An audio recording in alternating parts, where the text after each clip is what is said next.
Bonjour cher ami, je voudrais vous souhaiter un joyeux Noël. Quelle merveilleuse saison où, dans le monde entier, nous célébrons la naissance du Sauveur. Je vais partager un message avec vous dans les prochaines minutes, un message en rapport avec Noël, mais ce n'est pas un message de Noël typique. Je vous préviens, ce message va vous bénir et il va vous interpeller. Préparez-vous. Bonjour, je suis Bélez Conley. Dieu vous voit, il vous aime, et peu importe ce à quoi vous faites face, il a les réponses. Comme je l'ai dit, c'est la période de Noël, et oh combien nous aimons Noël. Ici, dans mon pays, aux États-Unis, traditionnellement, nous célébrons Noël en nous offrant des cadeaux les uns aux autres. Cela découle de la reconnaissance du cadeau originel qui a été offert, à savoir le Fils de Dieu. Jean 3,16 dit « Dieu a tant aimé le monde qu'il a donné. Il a tant aimé le monde qu'il a donné son Fils unique, afin que quiconque croit en lui ne périsse pas, mais ait la vie éternelle. » La vie éternelle. Dieu a donné son Fils, mais il ne l'a pas donné pour que Jésus vienne assister à un dîner, à un festin. Il a donné son Fils au monde, j'y pense souvent. Jésus a existé avec un Père dans l'éternité passée. Une relation parfaite, un amour parfait, un bonheur parfait, une unité parfaite. Puis, l'homme, créé à l'image de Dieu, pêche. Le monde est plongé dans les ténèbres, et Dieu a un plan pour sauver l'homme. Le péché doit être jugé. Le péché doit être expié. Plutôt que de nous infliger le châtiment de la justice de Dieu et de sa colère contre le péché, il a envoyé un substitut pour nous. Il a envoyé son propre Fils. La Bible dit que c'était un mystère. Personne ne comprenait ce que Dieu faisait. Les anges ne comprenaient pas. Le diable ne comprenait certainement pas. S'il avait compris, il n'aurait pas crucifié le Seigneur de gloire. Les propres disciples de Jésus n'ont compris pourquoi il était venu qu'après la résurrection. Imaginez la scène. Dans la salle du trône au ciel, il y a le Père et le Fils à sa droite. Ils chuchotent discrètement. Voici ce que j'imagine. Je vois un long couloir menant à la salle du trône. Des anges sont postés de chaque côté tout au long du chemin. Quelque chose est différent aujourd'hui. Quelque chose est différent en cet instant. Quelque chose qu'ils n'ont jamais ressenti auparavant. Il y a une atmosphère solennelle qu'ils n'ont jamais ressentie auparavant. Je vois le Père et le Fils parler à voix basse. J'imagine les anges qui se lancent des regards à travers le couloir et qui se demandent « Que se passe-t-il? Comprends-tu » Ils ne savent pas. Je vois Jésus hocher la tête, se retirer lentement de la présence du Père et commencer à marcher dans le couloir. De nouveau, je vois les anges au garde à vous et ils se demandent « Que se passe-t-il? Que se passe-t-il? Que se passe-t-il » Jésus marche jusqu'au bout de ce couloir. Je vois deux grandes portes. Il s'approche, pose une main sur l'une des portes et jette un coup d'œil en arrière comme pour regarder le Père une dernière fois. Et lorsqu'il jette un coup d'œil en arrière, il disparaît soudainement. À ce moment-là, il est conçu dans le ventre d'une vierge nommée Marie. Elle vient de recevoir la visite de l'ange Gabriel. Il lui dit « Tu vas mettre au monde le Fils du Très-Haut. » Et elle répond « Que ta parole s'accomplisse pour moi. » À ce moment-là, Jésus, qui était au ciel, qui préexistait avec le Père, est soudainement conçu dans son ventre. Il finit par naître sous la forme d'un bébé humain. Il est entièrement Dieu, mais il est aussi entièrement homme. Il n'est pas né dans un palais de riches et d'hommes influents.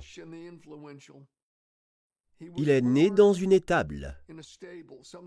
Certains disent qu'il s'agissait d'une sorte de grotte, une grotte naturelle ou quelque chose de creusé dans la roche ou un endroit où l'on gardait les animaux.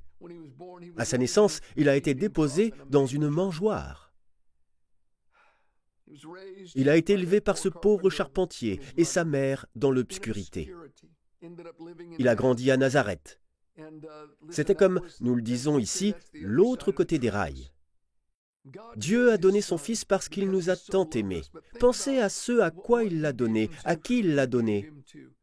Jésus est venu dans ce monde brisé et pécheur comme l'un d'entre nous. Puis il a été pris par des mains cruelles, par des mains méchantes, par des mains jalouses, soumis à un faux procès, battu sans pitié et crucifié. Là, sur la croix, suspendu entre le ciel et la terre, Dieu a fait retomber le péché du monde sur son propre Fils. Son jugement, sa colère contre notre péché a été déposé sur Jésus. Il est mort sous le poids de nos péchés. Après 3 jours et 3 nuits, les exigences de la justice éternelle ont été satisfaites et Dieu a ressuscité Jésus d'entre les morts. Nous ne comprendrons jamais pleinement, même pas dans l'éternité, nous ne comprendrons jamais pleinement la profondeur à laquelle Christ est allé pour nous racheter. La Bible dit en Ésaïe 53, dans ce grand chapitre rédempteur de l'Ancien Testament, que Dieu a littéralement fait de l'âme de Jésus une offrande pour le péché. Son âme est devenue une offrande pour nos péchés. Jésus a parlé de Jonas. De même que Jonas fut 3 jours et 3 nuits dans le ventre d'un grand poisson, de même le Fils de l'homme sera 3 jours et 3 nuits dans la terre. Nous ne saurons jamais complètement ce qui s'est passé, et nous ne connaîtrons jamais vraiment le poids et la plénitude de ce que Christ a fait pour nous. Dieu a tant aimé le monde qu'il a donné son Fils. Je voudrais vous lire un passage en Romains 5, 6. Je veux que vous y réfléchissiez. Romains 5, 6 à 8. En effet, lorsque nous étions encore sans force, Christ est mort pour des pécheurs au moment fixé. À peine mourrait-on pour un juste, peut-être accepterait-on de mourir pour quelqu'un de bien. Mais voici comment Dieu prouve son amour envers nous. Alors que nous étions encore des pécheurs, Christ est mort pour nous. Verset 10. En effet, si nous avons été réconciliés avec Dieu grâce à la mort de son Fils lorsque nous étions ses ennemis, nous serons à bien plus forte raison sauvés par sa vie maintenant que nous sommes réconciliés. Réfléchissez à ceci. Lorsque nous étions sans force, au moment fixé, Christ est mort pour les pécheurs. Nous étions sans force et nous étions pécheurs. Nous n'étions pas comme Dieu. Nous étions sans force. Nous n'avions pas la force de nous racheter. Nous n'avions pas la force de régler le problème. Nous n'avions pas la force de nous purifier. Nous étions incapables de redevenir comme Dieu. Nous étions devenus pécheurs. Lorsque nous étions pécheurs et que nous n'avions pas la force de nous racheter, de nous relever, de nous réparer, Christ est mort pour nous. Il est écrit que Dieu a prouvé son amour envers nous alors que nous étions encore des pécheurs. Nous étions perdus dans notre péché. Le salaire du péché est la mort. Les Écritures disent que nous sommes, par notre condition même, destinés à la colère. Christ est mort pour nous. Dieu a envoyé son Fils alors que nous étions pécheurs. Puis il est dit que nous avons été réconciliés avec Dieu grâce à la mort de son Fils lorsque nous étions ses ennemis. Pensez-y. Nous étions sans force. Nous étions pécheurs. Nous étions des pécheurs et des ennemis de Dieu. Le péché est une offense à Dieu, personnellement. Mais plus encore, nous étions ennemis de Dieu parce que nous étions en guerre avec lui. Nous nous battions pour être les maîtres de notre propre vie. Nous étions déterminés à vivre à notre manière. Nous voulons être le maître et le commandant de notre propre vie. Lorsque nous avons été créés pour adorer Dieu, nous avons été créés pour nous soumettre à Dieu, pour marcher avec Dieu, pour aimer Dieu. L'humanité en a décidé autrement. Cela remonte au jardin, lorsque le serpent a tenté Ève et Adam qui étaient avec elle. Il leur a dit que s'ils mangeaient de cet arbre, l'arbre de la connaissance du bien et du mal, ils seraient comme Dieu. Ils pourraient décider eux-mêmes de ce qui est bon ou mauvais. Ils pourraient décider eux-mêmes ce qui est bien et mal. Dieu a revendiqué le droit exclusif sur cet arbre. Il a dit « Adam, Ève, ne violez pas cela, c'est la seule chose sur laquelle je revendique des droits exclusifs. Je vous donne le monde, je vous donne tout le reste. Régnez-y, soyez les maîtres, soyez féconds, multipliez-vous, profitez-en, mais je suis votre Créateur. Je suis le seul à avoir la sagesse et le cœur pour distinguer le bien du mal, le bon du mauvais. C'est à moi seul qu'il revient de trancher. Adam a décidé non, je vais moi-même être comme Dieu, je vais décider moi-même ce qui est bien et ce qui est mal. C'est le problème depuis lors. Les êtres humains ont combattu Dieu, ils ont fait la guerre à Dieu, ils ont dit non, je vais être mon propre Seigneur.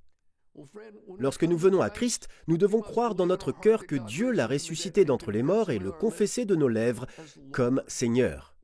Seigneur signifie patron. Cela signifie maître. Jésus est mort pour nous alors que nous étions les ennemis de Dieu. Nous étions en guerre avec Dieu pour la seigneurie de notre propre vie. C'est une idée intéressante. Permettez-moi de vous lire quelques autres versets, puis de partager avec vous quelques réflexions et illustrations. 2 Corinthiens 5,19 dans la version second 21 de la Bible dit « En effet, Dieu était en Christ.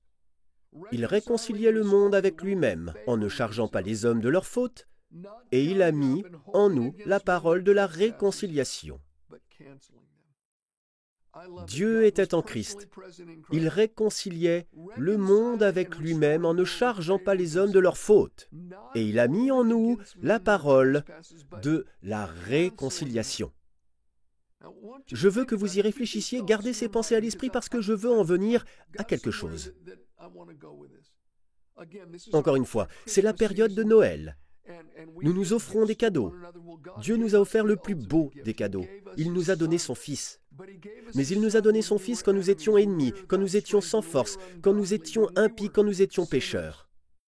Il a annulé notre péché. Il n'a pas retenu notre péché contre nous. Je vais vous lire un passage d'Éphésiens 4. Le verset 32 dit « Soyez bons et pleins de compassion les uns envers les autres. Pardonnez-vous réciproquement comme Dieu nous a pardonné en Christ. » Pensez-y, Dieu nous a pardonné lorsque nous étions impies. Il nous a pardonné lorsque nous étions pécheurs.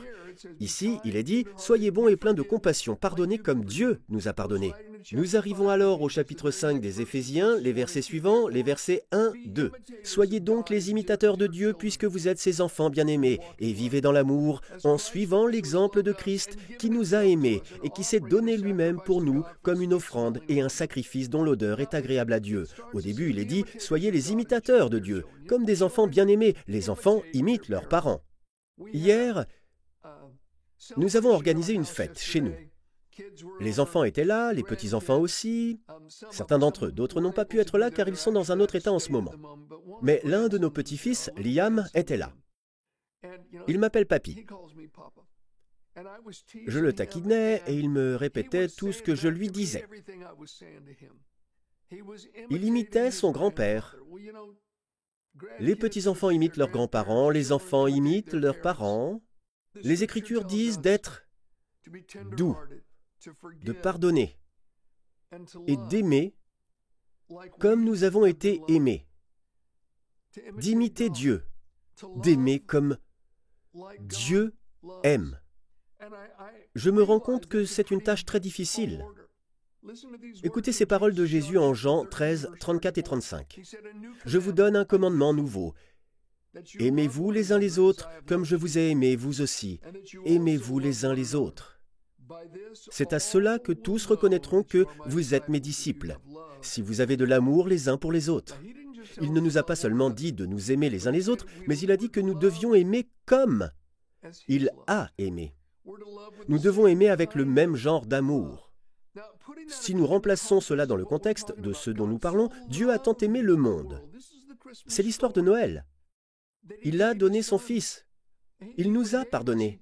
Il a annulé notre dette, mais il l'a fait alors que nous étions des ennemis, que nous ne le méritions pas, que nous étions sans force. Nous n'avions pas la capacité de nous changer nous-mêmes. Dieu nous a aimés alors que nous ne le méritions pas. Nous devons faire de même pour les autres. Voilà la réflexion de Noël. Restez avec moi. Nous ne devons pas chercher à nous venger ou à nous réjouir secrètement de la chute de quelqu'un que nous n'aimons pas. Nous devons montrer au monde qui est véritablement Dieu. Il y a de nombreuses années, il y avait un vieux prédicateur dans notre Église. Il nous a raconté une histoire qui s'était déroulée à la fin des années 1930, si je me souviens bien. Il était en Arizona. Je ne sais pas comment cela s'est passé, mais il s'est retrouvé dans une enclave apache, dans une petite région. Il y avait un village dans une zone isolée, presque en autarcie. Il a dit qu'il n'y avait même pas d'électricité. Je ne sais pas exactement comment il s'est retrouvé là, mais il a dit « Je ne pouvais même pas conduire ma voiture jusque-là. J'ai dû garer la voiture, puis j'ai dû marcher jusqu'à l'endroit où se trouvait ce campement d'Apaches. » Il a dit « Je les ai trouvés.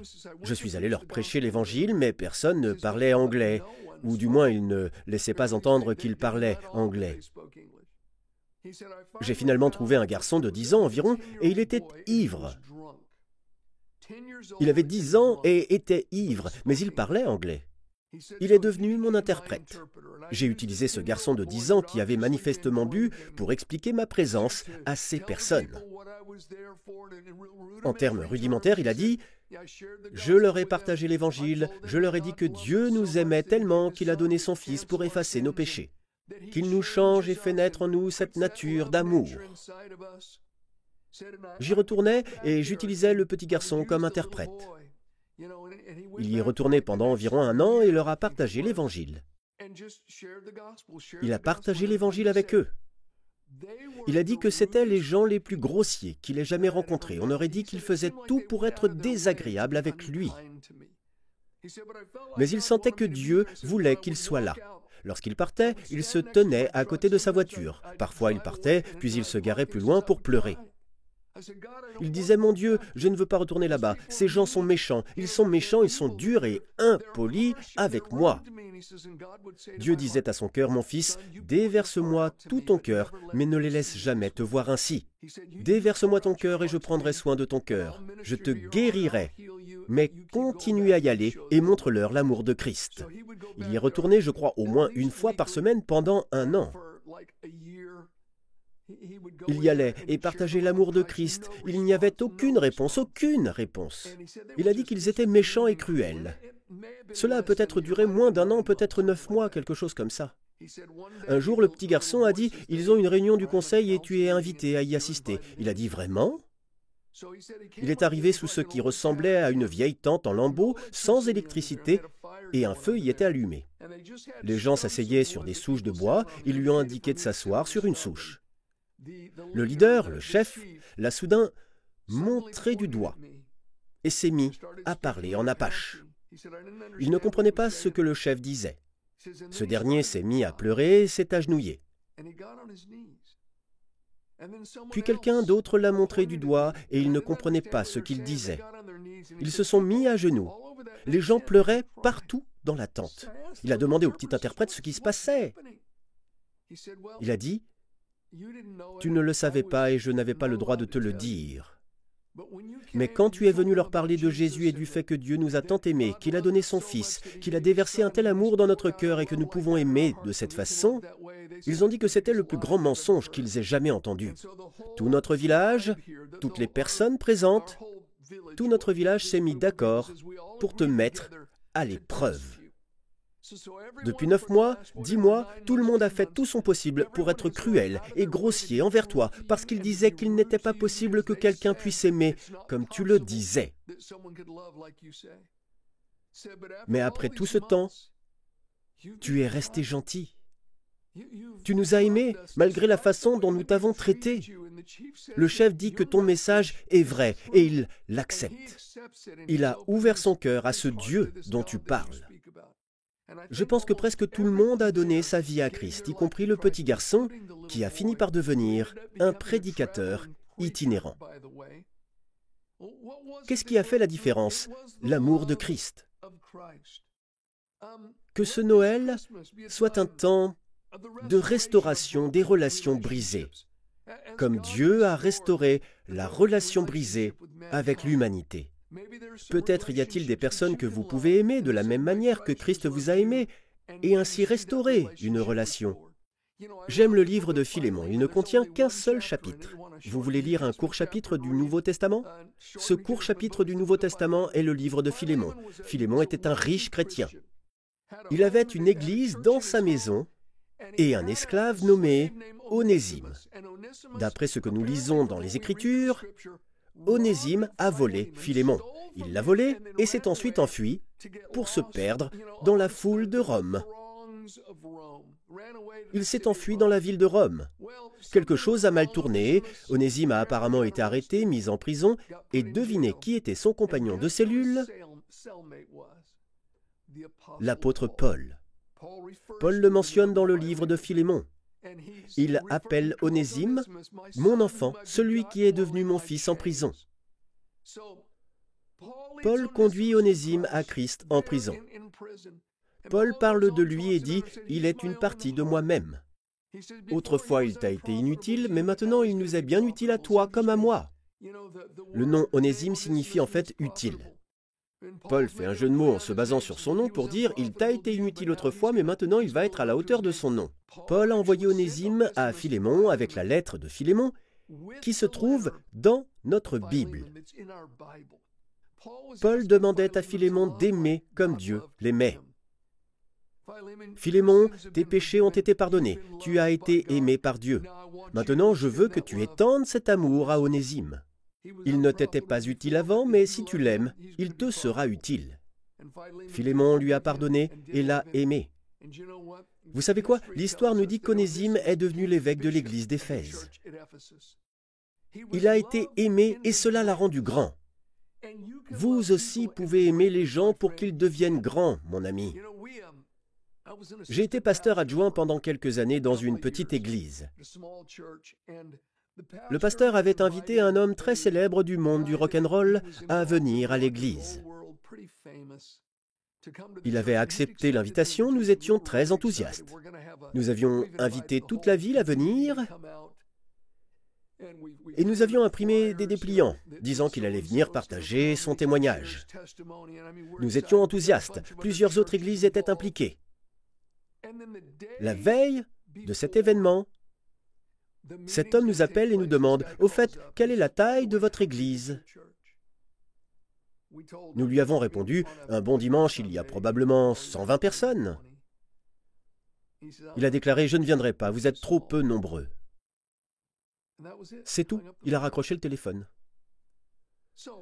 Un autre homme et moi avons dû le remplacer. Nous avons prêché en équipe à sa place. Les gens sont venus et ils étaient déçus. Nous avions mis des dépliants dans toute la ville. Cela m'a mis en colère intérieurement. Cela m'a énervé. J'ai dit des choses très méchantes sur cet homme. Je n'aurais pas dû les dire, mais je l'ai fait. Le pasteur m'a dit « Bayless, tu dois lui pardonner. Il grandira. Il est juste immature. Il grandira. Accordons-lui un peu de grâce. Pardonnons-lui. » J'ai dit « Tu as raison. Je lui ai pardonné. » J'ai vraiment appris une leçon. Cet homme issu du monde du rock et devenu chrétien a continué à agir de la même manière pendant de nombreuses années. Il a conservé la même attitude arrogante pendant longtemps. Il a fini par perdre tout son argent. Il est tombé malade et son mariage a été détruit. Il avait touché le fond. Nous en avons tous entendu parler, c'était triste. Des années plus tard, après avoir traversé toutes ces épreuves, j'ai assisté à une réunion et il était là à faire de la musique. Il avait été restauré.